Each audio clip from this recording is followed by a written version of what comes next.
का ज़रूरत नहीं है, ईश्वर की देन से जितना भी है मेरा परिवार भी बहुत सुखी है। कुछ भी मुझसे गलती हो गई हो बोलने में या कुछ भी करने में तो मुझे माफ़ कर। आप सब कैसे हैं? आई होप अच्छे होंगे। तो जैसे कि 2 दिन हो गए शांति के घर से आए हुए और आप लोग ने बहुत इन्जॉय भी किया और उसके घर की जो प्रोग्राम था वो भी बहुत इन्जॉय किया। मैंने अपनी अनबॉक्सिंग वीडियो दी थी तो मैंने उसमें एक वादा किया था कि शांति का एक गिफ्ट है वो बाद में आप लोगों को दिखाएंगे, तो मैंने सोचा वो वादा पूरा कर दें। दूसरी बात है भैया, थैंक यू शांति, अगर आप मुझे यहाँ पे देख रही हैं, आपने बहुत प्यार दिया, बहुत मान सम्मान रिस्पेक्ट सब कुछ बहुत ज़्यादा अच्छे से दिया। दूसरी बात यह है कि मैं एक चीज़ बता दूं, यहाँ पे जो ऑडियंस मुझे देख रही है, मेरे सब्सक्राइबर हों चाहे यहाँ पे शांति के सब्सक्राइबर हों, चाहे जो हो, जो नॉर्मल हमको देख रहा है, यार मैं कोई ख़ास नहीं हूँ, ना मैं वीआईपी हूँ।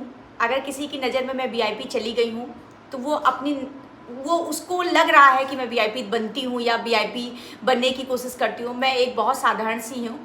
और दूसरी बात ये मैं बता दूँ, मैं यूट्यूब पे जब आई थी ना तो मैं किसी भी यूट्यूबर को नहीं जानती थी। पहला तो थोड़ा सा चीज़ें मैं क्लियर करना चाहती हूँ।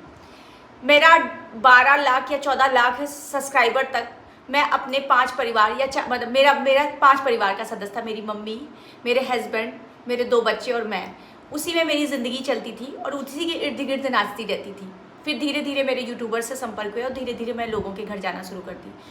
और आज भी मैं कहती हूँ 2.1 मिलियन से भी ज़्यादा की फैमिली यूट्यूब पे है, फेसबुक पे भी 1 मिलियन से भी ज़्यादा का परिवार हो रहा है मेरा। और देखा जाए तो इंस्टाग्राम जो है, जो भी इतनी मिलियंस लोग हमको फॉलो करते हैं। फिर भी मैं एक चीज़ कहती हूँ, जो लोग को लगता है कि सृष्टि के अंदर इतना सा भी अगर आपको लगता है मैं शो ऑफ करती हूँ या मैं अपने आप को वीआईपी समझती हूँ, तो भाई ऐसा कुछ नहीं है। वो कैमरे पे जा रहा है बस, खाली वो कैमरे पे आप लोग की नज़रिया है वो पता नहीं कहाँ से दिख रहा है। मैं 110% बताऊँ, जैसे आप हो वैसे मैं भी हूँ।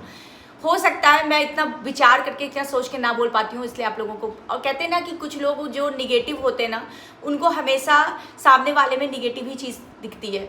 मगर मैं आपको बता दूँ, 12-12.5 लाख का सब्सक्राइबर बेस मैंने जब कंप्लीट किया, 13 लाख का, मैंने सब अपने परिवार के सपोर्ट के कारण और अपनी मेहनत के सपोर्ट के कारण मैं यहाँ पे पहुँची। उसके बाद ही मेरे धीरे धीरे यूट्यूबर से संपर्क हुए। तो ये चीज़ को किसी नकारात्मक चीज़ों पे ना लिया जाए।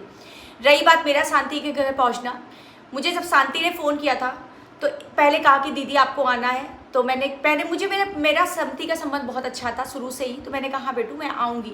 मगर फिर उसने दूसरे दिन क्लियर किया कि दीदी आ रहे हो ना, बहुत लोग कहते हैं कि मेरा घर ऐसा है वैसा है और तुम्हारे घर कोई नहीं आएगा। तो मैंने शांति से एक चीज़ कहा, कोई आए या ना आए पर मैं तुम्हारे घर जरूर जाऊँगी। मैंने यही कहा, मैंने कहा कोई आए या ना आए मगर मैं तुम्हारे घर जरूर जाऊंगी। बहुत लोग कहे कि तुम सबसे पहले पहुंच जाती हो, इसका रीज़न मैं आपको बता दूं। सबसे पहले का रीज़न ये होता है कि जैसे जिस दिन हम अक्सर ये भी आप देखा करो, मैं पार्टी की रात में ही निकल लेती हूँ, तो मैं होटल भी रात में नहीं लेती हूँ। तो मैं क्या करती हूँ, जैसे किसी के घर में 7 घंटे का रास्ता है तो मैं रात में 2 बजे निकलती हूँ, जिससे कि 8-9 बजे तक हम लोग पहुँच जाए। क्योंकि हम लोग ड्राइवर लेके नहीं जाते, हम दोनों हस्बैंड वाइफ ड्राइव करते हैं और एक बच्चा रहता है मेरे साथ। तो ये लगता है सन्नाटी रोड रहती है रातों रात में, तो हम लोगों को पहुँचने में ज़्यादा कंफर्ट रहता है।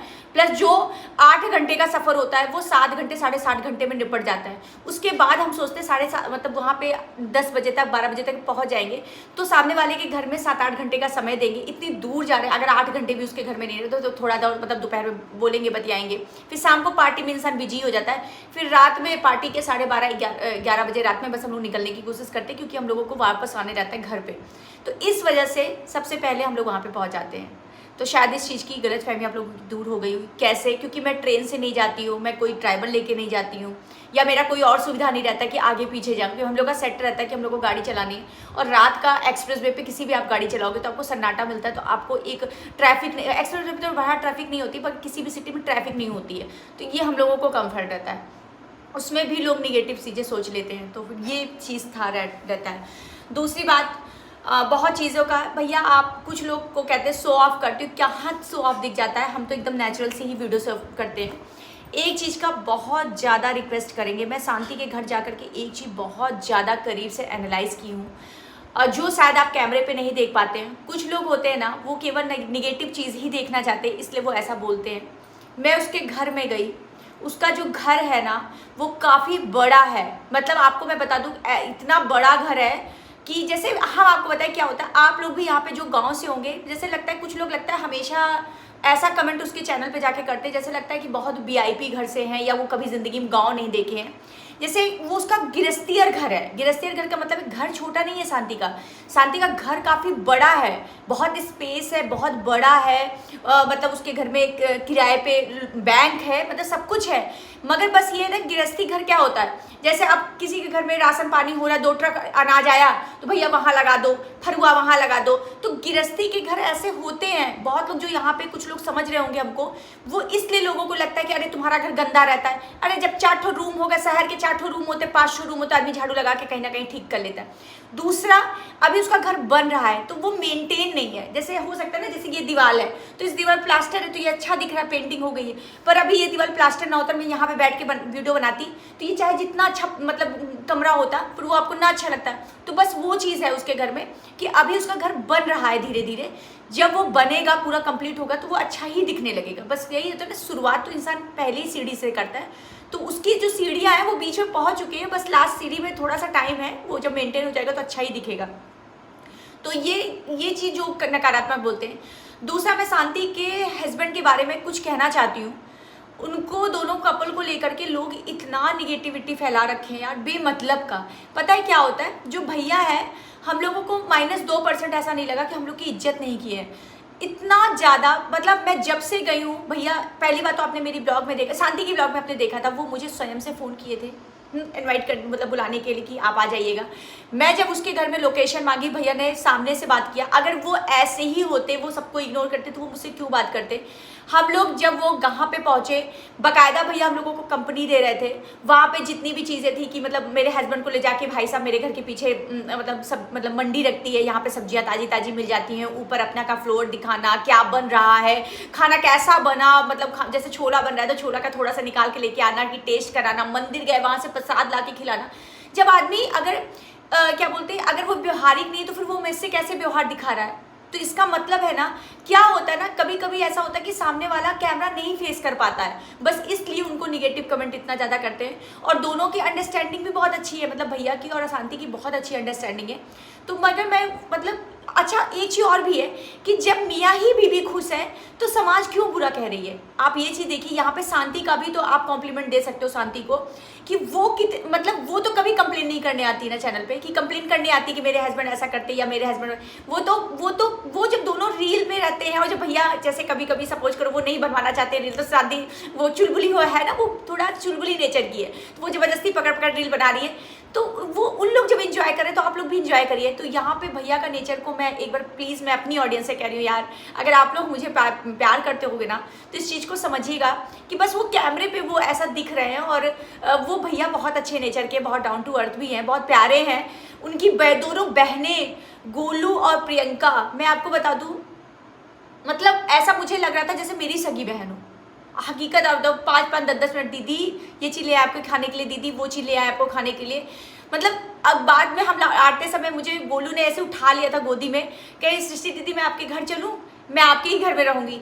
तो वो जो भाव, वो जो चीज़ें थी, वो मुझे महसूस हो रही थी कि वो, मतलब वो कुछ चीज़ें होती है ना जो सामने वाला नहीं भी कहता मगर महसूस होती है, वो दिल का रिश्ता महसूस हो रहा था। और रम्या मौसी कह रही थी, मगर बेटी वाली फीलिंग उससे मुझे आ रही थी। मुझे ऐसा लग रहा था जैसे मेरी बेटी खड़ी हो। बहुत लोग ने तो मेरी आरम्या की रील देखी तो उसमें कहा कि जैसे लगता है सृष्टि दीदी की खुद की बेटी हो। तो मतलब इतना अच्छा फील आ रहा था आरम्या से। और जब वो मौसी मौसी करके मेरे साथ पूरा घर दिखा रही है, मुझसे बात कर रही है, और उसकी वॉइस इतनी प्यारी, इतनी स्मार्ट सी बच्ची है। आपको पता है गांव में मतलब उतना एटमॉस्फेयर उसको शायद जिस तरह से नहीं मिला, उस तरह से नहीं मिला, मगर वो बच्ची ना बहुत स्मार्ट लगती है। अगर उसको और अच्छा एटमॉस्फेयर मिले ना तो रम्या पता नहीं कितनी ज़्यादा आगे जाएंगी। और मैं हमेशा ये कहती हूँ शांति से भी, शांति मेरी ब्लॉग देख रही होगी, तुम्हारी रम्या बहुत आगे जाएगी यार। सच बताए बहुत इंटेलिजेंट बच्ची है, तुम्हारी बहनें बहुत अच्छी हैं, तुम बहुत अच्छे, तुम्हारा पूरा परिवार बहुत अच्छा है यार। सच बता रहे हैं, दिल खुश हो गया। और जो भी लोग मुझे देख रहे हैं, मेरे जितने भी सब्सक्राइबर देख रहे हैं, आप लोग उसको सपोर्ट किया करिए। वो दिल से उसको, उनका पूरा परिवार बहुत अच्छा है। निगेटिव चीज़ों को दूर रखिए यार। कभी कभी ऐसा होता है ना कि हम लोग बहुत नेचुरल सी वीडियो शूट कर लेते हैं, हम लोग सोचते भी नहीं कि आप लोग ये इसको गलत वे में ले लोगे और आप लोग उसको गलत वे में ले। बहुत ज़्यादा जजमेंट की दृष्टि ना देखा करिए। हम लोग बहुत साधारण से यूट्यूबर हैं, हम लोग यूट्यूबर बस बन गए हैं, पर हैं बहुत साधारण से। ना घमंड है ना कुछ है, चला जाता है ना तो समझ लीजिए वो पता नहीं कहाँ से दिख जाता है, मैं नहीं जानती, मगर सच बताऊँ कोई घमंड नहीं है। और रही बात, तो मेरे हस्बैंड के बर्थडे को भी बहुत अच्छा उसने सेलिब्रेट किया। तो ओवरऑल उसके घर का मेरा एक्सपीरियंस बहुत अच्छा गया। और मैं आपको बता दूं कि उसका एक गिफ्ट मेरे पास रखा था। ये मेरे हस्बैंड को पैंट शर्ट का कपड़ा उसने दिया था, तो मैंने सोचा आपको दिखा दें। ये है पैंट और ये है शर्ट, आप पास से देख लो। ये गिफ्ट उसने दिया था मुझे, मेरे हस्बैंड को, सॉरी। और पहली बात तो गिफ्ट जो दिया वो दिया शांति तुमने, मगर इतना प्यार दिया ना वो बहुत मायने रखता है। और ये प्यार मैं ज़िंदगी भर कभी नहीं भूलूंगी। और जीवन में कभी भी ज़रूरत होगा ना तो तुम समझ लेना कि तुम्हारी बड़ी बहन ना यहाँ देख रही है और तुम्हारी हर सुख दुख में मैं खड़ी रहूँगी। ये मैं अपने चैनल पर बोल रही हूँ। कभी भी तुम कहोगी ना सृष्टि दीदी मुझे इस चीज़ की ज़रूरत है ना, तो 100% सृष्टि दीदी तुम्हारे साथ हैं। निस्वार्थ ये दिल का रिश्ता है। मैं इस चैनल पे कह रही हूँ, मगर तुमको ज़रूरत होगी ना तो तुम मुझे ऑफलाइन कहना, ऑफलाइन सृष्टि दीदी तुम्हारे लिए एक पैर पे खड़ी रहेंगी। बहुत प्यार दिया बहन तुमने मुझे, और मैं प्यार की ही भूखी हूँ। मुझे किसी चीज़ का ज़रूरत नहीं है। ईश्वर की देन से जितना भी है, मेरा परिवार भी बहुत सुखी है, सब कुछ है। पर ये प्यार जो तुमसे मिला है वो जीवन भर याद रहेगा। और हमारा पूरा परिवार बहुत खुश होकर तुम्हारे घर से आया है। मुझसे कुछ अप डाउन कुछ भी हो जाता है, कुछ भी हुआ हो, कुछ भी मुझसे गलती हो गई हो बोलने में या कुछ भी करने में, तो मुझे माफ़ कर देना। मगर सच बताऊँ बहुत प्यार दिए गोलू, प्रियंका तुमको भी लव यू डियर। रम्या मेरी तुम बिटिया हो, बिटिया। और शांति तुम्हारे हस्बैंड बहुत प्यार, मतलब सब लोग बहुत प्यार दिए। और ये ब्लॉग भी हम यहीं पे एंड करना चाहते हैं। और थैंक यू सो मच, मेरी फैमिली तुमसे बहुत प्यार पा के आई है, सच बता रहे हैं। स्पीचलेस हूँ यहाँ पे, मैं शायद कैमरे पे कुछ भी नहीं बोल पा रही, बहुत कम चीज़ व्यक्त कर पाई। लव यू डियर, खुश रहो हमेशा।